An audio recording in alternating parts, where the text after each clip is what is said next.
नमस्कार, मेरा नाम हेमंत कुमार है और प्रधानमंत्री नरेंद्र मोदी ऑपरेशन सिंदूर के बाद पहली दफ़ा बीकानेर यानी कि राजस्थान की धरती का दौरा कर रहे हैं। और यहाँ पर ख़ास बात यह है कि प्रधानमंत्री नरेंद्र मोदी यहाँ पर बीकानेर के नाल एयरपोर्ट पर भी जाएंगे और इस एयरबेस पर वे सैनिकों से भी मुलाकात कर सकते हैं।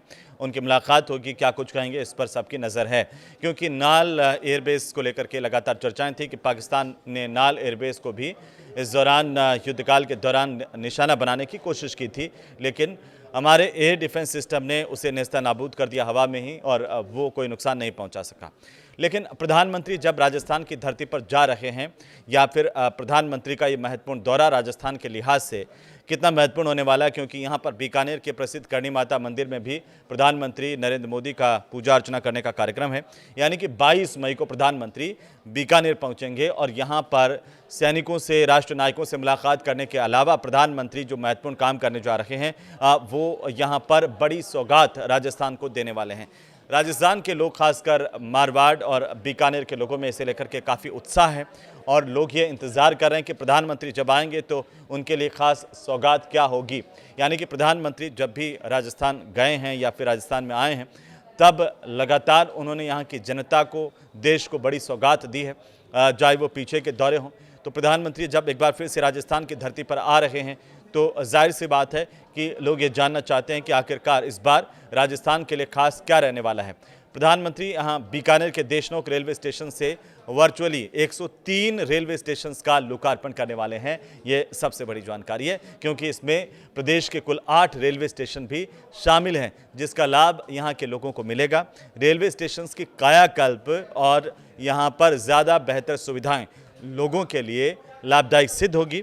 इसके अलावा प्रधानमंत्री मोदी बीकानेर के पलाना में 26,000 करोड़ रुपए से ज़्यादा की कई विकास परियोजनाओं का शिलान्यास, उद्घाटन और राष्ट्र को समर्पित करेंगे।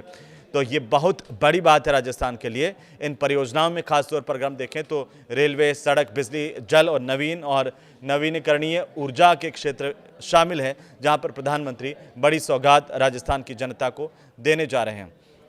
तो सबसे पहले बीकानेर के पलाना की बात करेंगे, जहां पर प्रधानमंत्री राजस्थान की जनता को बहुत ही महत्वपूर्ण सौगात देने जा रहे हैं। बीकानेर के पलाना में प्रधानमंत्री करोड़ों रुपए की सौगात देश की जनता को देने वाले हैं।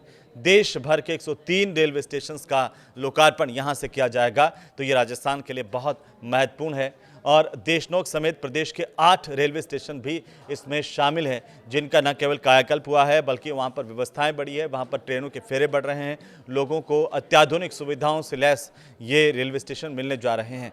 बीकानेर के पालना में जनसभा को भी प्रधानमंत्री संबोधित करेंगे और इस दौरान प्रदेश को 26,000 करोड़ रुपए के से ज़्यादा की परियोजनाओं की सौगात देने वाले हैं।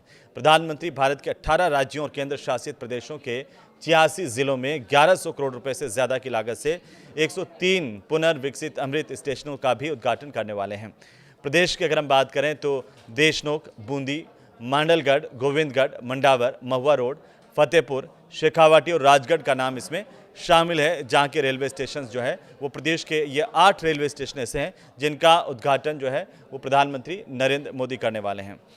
अब आपको बता दें कि बूंदी अपनी चित्रकला के लिए, किलों के लिए प्रसिद्ध है और स्टेशंस को बूंदी की पारंपरिक वास्तुकला चित्रों को दर्शाते हुए पुनर्विकसित किया गया है। जैसे बूंदी का स्टेशन है, खासतौर पर मांडलगढ़ का जो रेलवे स्टेशन है वहाँ पर भी अमृत भारत योजना के तहत इसे विकसित किया गया है। देशनोक का रेलवे स्टेशन काफ़ी चर्चाओं में है इन दिनों, क्योंकि प्रधानमंत्री देशनोक के करणी माता मंदिर भी जाएंगे। देशनोक बहुत ही महत्वपूर्ण स्थल है राजस्थान के लिहाज से, चाहे वो सामरिक दृष्टि से हो, ऐतिहासिक दृष्टि से हो। तो देशनोक के रेलवे स्टेशन को विशेष रूप से करणी माता मंदिर की वास्तुकला से प्रेरित होकर के डिज़ाइन किया गया है और ये कम से कम 14 करोड़ 18 लाख रुपए की लागत से विकसित हुआ है। और इस स्टेशन में नया स्टेशन भवन भी शामिल है, जिसमें प्रवेश और निकास द्वारों के साथ साथ आपको सुसज्जित जो है वो सर्कुलेटिंग इलाका भी मिलेगा, सुव्यवस्थित पार्किंग मिलेगी, वातानुकूलित वेटिंग हॉल है, दिव्यांगजनों के लिए भी व्यवस्थाएं हैं, अनुकूल शौचालय हैं, जल बूथ है और इसके साथ साथ साइनेज, कोच इंडिकेशन बोर्ड भी है। प्लेटफॉर्म के शेल्टर हैं, एलईडी प्रकाश लाइट्स और ये तमाम व्यवस्थाएं यहाँ पर की गई हैं। गोविंदगढ़ का जो रेलवे स्टेशन है वो भी काफ़ी महत्वपूर्ण है यात्रियों के लिहाज से, क्योंकि यहाँ पर आने जाने वाले जो यात्री इस स्टेशन से होकर के एक बड़ी तादाद रहती है, जिनकी लगातार मांग भी थी। और इसे देखते हुए रेलवे की ओर से इस गोविंदगढ़ रेलवे स्टेशन को भी विकसित किया गया है और इसे यात्रियों के लिए सुविधाजनक हब के तौर पर विकसित किया गया। और इसी में राजस्थान का एक और रेलवे स्टेशन है मंडावर महुआ रोड। ये अमृत भारत स्टेशन योजना का एक हिस्सा है, जिसमें इसकी भी डेवलपमेंट किया गया है और प्रधानमंत्री जब आएंगे तो इसका भी लोकार्पण होगा। वहीं फतेहपुर शेखावाटी के स्टेशन को लेकर के मांग लगातार लंबे समय से चली आ रही थी, वो पूरी हो गई है और इस स्टेशन पर शेखावाटी शैली की चित्रकारी, स्थापत्य कला की झलक आपको देखने को मिलेगी। यात्रियों को स्थानीय विरासत का अनुभव भी कराएगी। इसके साथ साथ राजगढ़ का भी पुनर्विकास किया गया है। यहाँ पर भी जो व्यवस्थाएं हैं वो अब दुरुस्त हो गई हैं और एक नया स्टेशन लोगों के सामने होगा। प्रधानमंत्री जब आएंगे, लोकार्पण करेंगे और जनता को ये समर्पित करेंगे तो निश्चित रूप से राजस्थान की जनता को इसका लाभ मिल पाएगा। आपको ये वीडियो कैसा लगा हमें ज़रूर से बताएं कमेंट बॉक्स में कमेंट करके। और प्रधानमंत्री के दौरे का इंतज़ार सभी को है, जहां पर तमाम तैयारियां इस दौरे को लेकर के पूरी कर ली गई है। उन तैयारियों को खुद मुख्यमंत्री भजनलाल शर्मा देख रहे हैं। इसके साथ में केंद्रीय मंत्री अर्जुन राम मेघवाल, रेल मंत्री अश्विनी वैष्णव, ये और इनके साथ साथ प्रदेश के अन्य मंत्री और जनप्रतिनिधि भारतीय जनता पार्टी के, वो भी यहाँ पर मौजूद होंगे, साक्षी बनेंगे। नमस्कार।